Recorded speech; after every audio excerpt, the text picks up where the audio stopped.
اعوذ باللہ من الشیطان الرجیم بسم اللہ الرحمن الرحیم یا ایھا الذین آمنوا اے وہ لوگو جو ایمان لائے ہو لا تتخذوا نہ تم بناؤ آباءکم اپنے باپ دادا کو و اخوانکم اور اپنے بھائیوں کو اولیاء دوست۔ اے ایمان والو اپنے باپ دادا کو اور اپنے بھائیوں کو دوست نہ بناؤ۔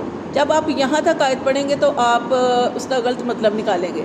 اس آیت کو جب پورا پڑھیں گے تب اس کا مطلب نکلے گا، کیونکہ اللہ تعالیٰ آگے کیا فرماتے ہیں، ان استحب الکفر، اگر وہ پسند کریں کفر کو، علی الایمان، ایمان پر۔ اب سمجھ آ گئی آیت کی کہ اے ایمان والو کہ اپنے باپ اور بھائیوں کو اس وقت تم نے دوست نہیں بنانا جب کہ وہ کافروں کے ساتھ دوستی پسند کرتے ہیں اور ایمان کو پیچھے چھوڑتے ہیں۔ وَمَن يَتَوَلَّهُمْ، اور جو ان کو دوست بنائے گا، مِنْكُمْ، تم میں سے، فَأُولَٰئِكَ، پس وہی لوگ ہیں، هُمُ الظَّالِمُونَ، جو ظالم کہلائیں گے۔ کیونکہ دیکھیں آپ نے غزوہ بدر ہوا، غزوہ احد ہوا، تو اس میں جب لڑائی ہوئی، جنگ ہوئی، تو اس میں کیا تھا، کچھ لوگ دیکھیں نا جیسے ہجرت کر کے گئے تھے نبی پاک صلی اللہ علیہ وسلم کے ساتھ، تو ایسے لوگ ہجرت کر کے گئے تھے کہ کوئی بیٹا ہجرت کر گیا تو باپ مسلمان نہیں ہوا، باپ کافر تھا، تو اسی طرح کوئی باپ ہجرت کر گیا اور بیٹا کافر تھا۔ تو اس طرح جب لڑائی ہوئی، جب غزوہ ہوا، تو اس میں جب لڑائی ہوئی تو ادھر سے وہ لوگ نکلے جو اپنے ہی رشتہ دار تھے، ادھر مدینہ سے نبی پاک صلی اللہ علیہ وسلم کے ساتھ وہ لوگ نکلے جو تھے ان کے رشتہ دار، آپس میں ایک دوسرے کے رشتہ دار تھے، لیکن اللہ کا حکم تھا نا، اللہ کے حکم سے انہوں نے کیا کیا، ایک دوسرے کو جو تھا قتل کی۔ جب کیونکہ یہی ہے لڑائی کے اندر، یہی ہے کہ آپ نے یہ نہیں دیکھنا، کیونکہ وہ کیا کہتے ہیں نا کہ والدین کی اطاعت فرض ہے، لیکن جہاں پہ اللہ اور اللہ کے رسول کی بات آ جائے اور دوسری طرف آپ کے والدین بھی ہوں، تو آپ نے جو ہے وہ اللہ اور اللہ کے رسول کی بات ماننی ہے، اپنے والدین کی بات جو ہے وہ نہیں ماننی۔ تو یہاں پہ بھی اللہ تعالیٰ فرماتے ہیں کہ جو ان کو دوست بنائے گا تم میں سے، فاولائکا، تو پھر وہ ظالم کہلائیں گے۔ کل، آپ صلی اللہ علیہ وسلم کہہ دیجئے، ان کانا، اگر ہیں، اگر ہوں، اباؤکم، تمہارے باپ دادا، و ابناؤکم، اور تمہارے بیٹے، و اخوانکم، اور تمہارے بھائی، و ازواجکم، اور تمہاری بیویاں، و عشیرتکم، اور تمہارا کنبہ، و اموال، اور وہ مال، نقترفتموہا، جو تم نے بڑی محنت سے کمائے، و تجارت، اور تجارت، تخشونا، تمہیں ڈر ہے، کسادہا، کہ وہ بند ہو جائے گی، و مساکن، اور مسکن، مسکن کسے کہتے ہیں، وہ گھر جہاں انسان بڑی محنت سے بناتا ہے گھر کو اور اس میں رہتا ہے۔ اللہ فرماتے ہیں تردونہا، کیا تم محبوب رکھتے ہو ان کو، احبا، کیا وہ زیادہ محبوب ہے، الیکم، طرف تمہاری، من اللہ، اللہ سے، و رسولی، اور اس کے رسول سے، و جہاد، اور جہاد کرنے سے، فی سبیلی، اللہ کی راہ میں۔ اب یہاں پہ یہ جو میں نے آیت پڑھی ہے، اس کے اندر 11 چیزوں کا ذکر آیا، اس میں 8 وہ ہیں، 8 جیسے یہ قریبی رشتہ دار، جیسے ہاں، یعنی یہ ایسے رشتہ دار ہوتے ہیں جیسے بچوں کو والدین سے پیار ہوتا ہے، والدین کو اولاد سے پیار ہوتا ہے، بہن بھائیوں کا کتنا قریبی رشتہ ہوتا ہے، بیوی، یہ مال سے بھی محبت ہوتی ہے، گھر سے محبت ہوتی ہے، یہ 8 چیزیں ہیں۔ اور آگے جو 3 چیزوں کا ذکر ہوا، اللہ تعالیٰ نے یہاں پہ فرمایا کہ وہ 3 چیزیں کیا ہیں، احبا، کیا تمہیں محبوب ہے، الیکم، طرف تمہاری، من اللہ، اللہ سے، اللہ اور اس کا رسول ہے، اور جہاد۔ یہ 3 چیزیں ایک طرف ہیں اور یہ 8 چیزیں اللہ فرماتے کیا یہ دیکھیں۔ اب یہاں پہ جو پہلی چیز کا ذکر ہوا ہے وہ تمہارے باپ دادا، انسان کو اپنے والدین سے کتنا محبت ہوتی ہے، اور اللہ تعالیٰ نے قرآن میں ارشاد فرمایا کہ اپنے والدین کو اف بھی نہ کہو، اپنے والدین کو جھڑکو بھی نہیں، اور اس کے بارے میں نبی پاک صلی اللہ علیہ وسلم نے کتنی ہی احادیث مبارکہ جو ہے وہ بیان کی ہے کہ اللہ کے بعد جو دوسرا حکم اللہ تعالیٰ نے قرآن میں نازل فرمایا وہ یہ ہے، اللہ کی اطاعت کرو، اور اس کے بعد دوسرا کیا تھا، والدین کے ساتھ حسن سلوک کرو۔ بہت زیادہ اجر و ثواب ہے، اور یہاں تک کہ نبی پاک صلی اللہ علیہ وسلم نے بھی بہت زیادہ اس کی فضیلت جو ہے وہ احادیث میں بیان کی ہے۔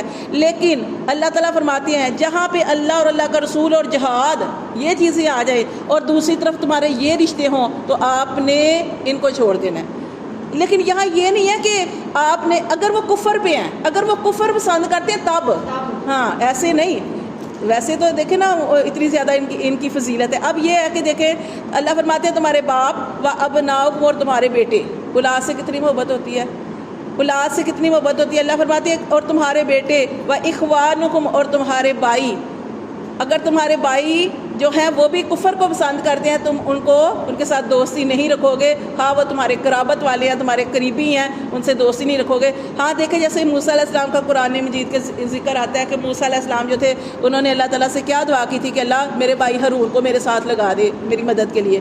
تو آپ نے بھی دعا کرنی ہے، مطلب کہ اللہ کا شکر ہم سارے تو مسلمان ہیں، ان کے لیے تھا کہ وہ لوگوں کو کیا چاہیے تھا کہ ایک دوسرے کے لیے دعا کرنی. جیسے باپ کفر پہ ہے، بیٹا جو ہے وہ اس کو اللہ نے دین کی ہدایت دی ہے تو ایک دوسرے کو دعا کرنی. جیسے موسیٰ علیہ السلام نے اپنے بھائی کے لیے دعا کی تھی کہ اللہ اس کو میرے ساتھ دین کے لیے لگا دے، میری مدد کرے. اللہ فرماتے ہیں یہ وہ رشتے ہیں، تمہارے باپ دادا، تمہارے بیٹے اور تمہارے بھائی اور تمہاری بیویوں سے کتنی محبت ہوتی ہے.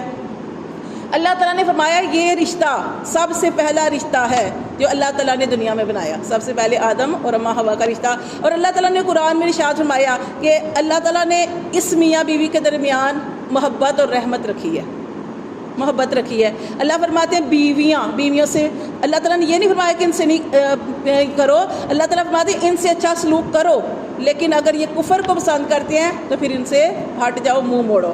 اب دیکھیں کہ جب نبی پاک صلی اللہ علیہ وسلم کا زمانہ تھا اور جہاد کا حکم ہوا تو ایک صحابی ایک طرف جہاد کے نکلنے کا حکم ہوا، ادھر ان کی شادی ہوئی ہے. ابھی شادی اسی رات کی بات ہے، شادی ہوئی ہے. ادھر اللہ کے ادھر جو تھا حکم مل گیا کہ جہاد کے لیے نکلنا ہے. وہ صحابی جس حالت میں تھے وہ نکل پڑے، کیونکہ وہ یہ جو آیت آ رہی ہے دیکھیں کہ کتنا زیادہ کہ ادھر شادی ہوئی ہے لیکن ادھر وہ اللہ کے حکم آ گیا کہ جہاد کے لیے نکلو، تو وہ جہاد کے لیے نکل پڑے یہاں تک کہ جنگ میں گئے اور شہید ہو گئے.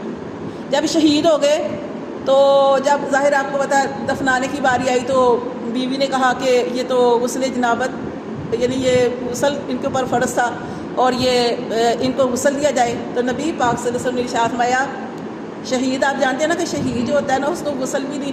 آپ نے فرمایا کہ اس کو فرشتوں نے غسل دے دیا ہے، اس کو فرشتوں نے غسل دے دیا ہے کیونکہ یہ اللہ کی راہ میں نکلیا. تو یہی ہوتی تھی اصل محبت. یہ رشتے بڑے پیارے ہیں، یہ جو رشتوں کا ذکر ہو رہا ہے یہ بڑے پیارے رشتے ہیں. مال سے انسان کو محبت ہوتی ہے، خاندان سے محبت ہوتی ہے، یہ سارے رشتوں سے محبت ہوتی ہے. لیکن اللہ تعالیٰ نے فرمایا کہ ان کی محبت اتنی تمہیں غافل نہ کر دے کہ تم اللہ اور اللہ کے رسول کو پیچھے چھوڑ دو. ہاں اللہ جیسے نبی پاک صلی اللہ علیہ وسلم ان کو دیکھ لیں کہ آپ حضرت عائشہ رضی اللہ تعالیٰ عنہ فرماتی ہیں کہ نبی پاک صلی اللہ علیہ وسلم ہم زوجہ کے درمیان بیٹھے ہوتے تھے لیکن جیسے ہی اذان ہوتی تھی تو آپ صلی اللہ علیہ وسلم ایسے ہو جاتے تھے ہم سے کہ جیسے ہمیں جانتی نہیں ہے، کہ یہ نہیں اللہ کو پہلے رکھنا باقی دوسرے کام. تو یہاں پہ اللہ تعالیٰ نے فرمایا کہ تمہاری بیویاں و عشیرتکم اور تمہارا کنبہ کیا ہوتا ہے؟ وہی برادری. یہ جو قریبی رشتے ہیں جو باپ کی طرف سے قرابت والے رشتے ہیں ان کا ذکر ہو رہا ہے. واموال اور مال سے محبت ہوتی ہے انسان کو.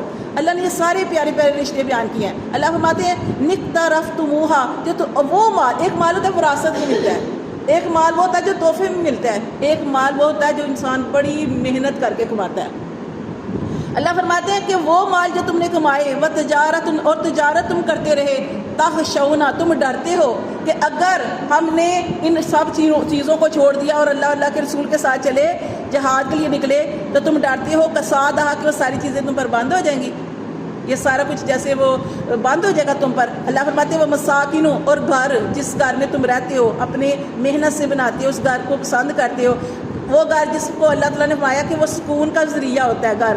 اللہ فرماتے ہیں ترضونہا، کیا وہ ساری چیزیں تمہیں زیادہ محبوب ہے؟ احب الیکم، طرف تمہاری محبت ان کی من اللہ، اللہ سے بھی زیادہ ہے، ورسول اور اس کے رسول سے بھی زیادہ ہے، وجہاد اور جہاد کرنے سے بھی زیادہ ہے، فی سبیلہ اس کے راہ میں. فتربصوا، اگر تمہیں محبوب ہے ان ساری چیزوں اللہ اور اللہ کے رسول اور جہاد سے زیادہ وہ چیزوں سے محبت ہے تو اللہ فرماتے ہیں فتربصوا، انتظار کرو. کس چیز کا؟ سزا کا انتظار کرو، اللہ کی طرف سے عذاب کا انتظار کرو، حتیٰ یہاں تک کہ یاتی اللہ لے آئے بھی امری اپنے حکم کو. واللہ اور اللہ لا یہدی القوم الفاسقین، کیونکہ اللہ تعالیٰ نافرمان لوگوں کو ہدایت نہیں دیتے. تو خالی زبان سے کہنا ہمیں تو اللہ سے بڑی محبت ہے، اللہ کے رسول کی ہم بڑی اطاعت کرتے ہیں، خالی محبت کچھ بھی نہیں ہوتی جب تک آپ عمل نہ کریں. تو یہ جہاں پہ اللہ اور اللہ کے رسول کی بات آ گئی. جہاد اب یا جو ہم یہ ٹاپک پڑھیں جہاد کی اس میں زیادہ، جیسے پیچھے بھی ہم نے سبق میں پڑھا کہ وہ کیا کہہ رہے تھے کہ ہم تو بھائی مہاجروں کو پانی پلاتے ہیں، ہم تو کعبے کے اندر بھی سو سکتے ہیں، ہماری تو اتنی زیادہ فضیلت ہے. تو وہاں پہ بھی جہاد کی بات آئی ہے کہ جہاد کرنا اللہ کے راستے میں یہ اس سے بھی زیادہ ہے، یہ اس سے بھی زیادہ ہے، پانی پلانے سے بھی زیادہ ہے، اللہ کے گھر کو تعمیر کرنے سے بھی زیادہ ہے. یہ جہاد اس وقت جہاد کی یہ فضیلت جو بیان ہوئی ہے. تو ویسے تو اللہ کے گھر کی بڑی فضیلت ہے، لیکن جہاں پہ ان کی تکبر کی بات ہو رہی تھی اللہ نے ان کے تکبر کو توڑنے کے لیے فرمایا کہ اللہ کے راستے میں نکلنا اس سے بڑا. اور ایک اور حدیث میں نبی پاک صلی اللہ علیہ وسلم نے ارشاد فرمایا کہ اپنے نفس کے ساتھ لڑنا یہ سب سے بڑا جہاد ہے. کیونکہ انسان کو گمراہ کون کرتا ہے؟ بہکاتا کون ہے؟ تباہی کی طرف کون لے کے جاتا ہے؟ خواہشات اور یہ جو برائی کی اصل جڑ ہی اس کا نفس ہاں نفس ہے، خواہشات ہیں. خواہشات ہے. تو وہ کیا ہے؟ وہ جو 3 چیزوں کا ذکر آتا ہے، نفس مطمئنہ، نفس لوامہ، نفس لوامہ اور نفس امارہ. نفس امارہ یہ 3 نفس ہے، 3 نفس ہے. نفس امارہ کون سا نفس ہوتا ہے؟ جو انسان کو برائی کی طرف آمادہ کرتا ہے. نفس امارہ برائی کی دعوت دیتا ہے، انسان کے اندر وسوسے ڈالتا ہے، یہ کرو کچھ نہیں ہوتا، کر لو، گناہ کی طرف لے کے جاتا ہے. نفس امارہ. نفس لوامہ وہ نفس ہے کہ جو آپ کو آپ برا کرنا جا رہے ہیں، آپ کو منع کر رہا ہے، آپ کے اندر شور ڈال رہا ہے، نہیں کرو یہ غلط ہے. نفس لوامہ روکنے والا نفس، برائی سے روکنے والا نفس. اور تیسرا نفس مطمئنہ، مطمئن ہو جانے والا. وہ تو اللہ تعالیٰ نے مطمئن رہنے والا. اللہ نے آپ کو جس حال میں رکھا ہے آپ ہر وقت یہ اللہ تیرا شکر ہے. آپ کو بڑی تکلیف آ گئی ہے، کوئی بڑا مسئلہ پیش آ گیا ہے، کوئی آپ حالات اتنے بند نظر آ رہے ہیں، ہر طرف سے رستے بند نظر آ رہے ہیں، پھر بھی کہیں میرا اللہ کوئی حل نکالے. یعنی اتنا اللہ کی ذات پر یقین اور مطمئن رہنا، یہ نفس مطمئنہ ہے کہ اس کا نفس جو ہے وہ راضی ہو جاتا ہے کہ میرا رب میرے ساتھ غلط کر ہی نہیں سکتا، میرا رب جو بھی کر رہا ہے وہ بہتر ہی کرے گا.